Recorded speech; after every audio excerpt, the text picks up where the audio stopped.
নাহিদ রানাকে জানাই অভিনন্দন। নাহিদ রানা বাংলাদেশের নামটা বিশ্বমঞ্চের কাছে উজ্জ্বল করে তুলেছে। কেননা বর্তমানে পাকিস্তান, ভারত, অস্ট্রেলিয়া, সাউথ আফ্রিকার মতন এখন আমরাও বলতে পারবো আমাদের একজন 150+ গতিতে বোলিং করার মতো বোলার রয়েছে বাংলাদেশের। সাথে বোলিং লাইনের লেন্থ জাস্ট ওয়াও। সে যেভাবে বোলিংয়ের লাইনটা অ্যাকশন ঠিক রেখেছে সেটা দেখে খুবই অবাক হয়ে গেলাম।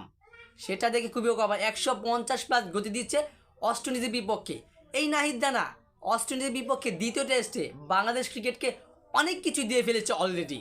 কেননা বাংলাদেশের আপনি যদি পুরো খেলাটা দেখেন, বাংলাদেশ অস্ট্রেলিয়া বিশেষ করে হাইলাইটটা দেখবেন সেখানে নাহিদ রানা যে কয়টা বোলিং করেছে গতিতে দিয়ে 150+, প্রত্যেকটা বলই কিন্তু ক্যারিবিয়ান ব্যাটারদের কারো মাথায়, কারো গাড়ে, কারো কোমরে, কারো কিংবা পিঠে, প্রত্যেকটা বলে পুরো তাদের অবস্থাটা কাহিল করে ছেড়েছে এই নাহিদ রানা।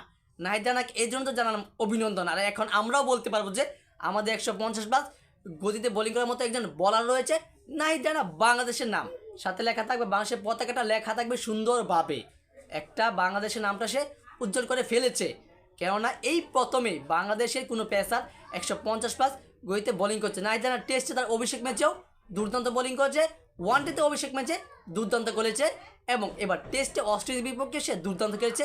বাংলাদেশ জয় দেখা পাচ্ছে, কেননা বাংলাদেশ 211 রানে এগিয়ে। বাংলাদেশ দ্বিতীয় টেস্টে প্রথম টেস্টে হেরে গেছে এবং দ্বিতীয় টেস্টে ব্যাটিং করতে নেমে 164 রানে অল আউট হয়ে যায়।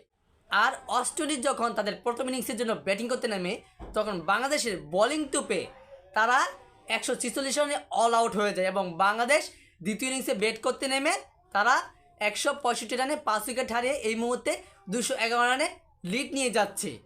বাংলাদেশ এই ম্যাচটা জিততেই পারবে, কেননা বাংলাদেশের বোলিংরা দুর্দান্ত ফর্মে রয়েছে। আর বাংলাদেশের ব্যাটাররা যদি আরেকটু পারফরমেন্স করতে পারে তাহলে বাংলাদেশ এই দ্বিতীয় টেস্টটা বাংলাদেশ জিতে নেবে এবং নাহিদ রানা দুর্দান্ত বোলিং করে যাচ্ছেই। সো দর্শক, এই বিষয়ে আপনার গুরুত্বপূর্ণ মতামতটি জানিয়ে দিবেন কমেন্ট বক্সে। ধন্যবাদ।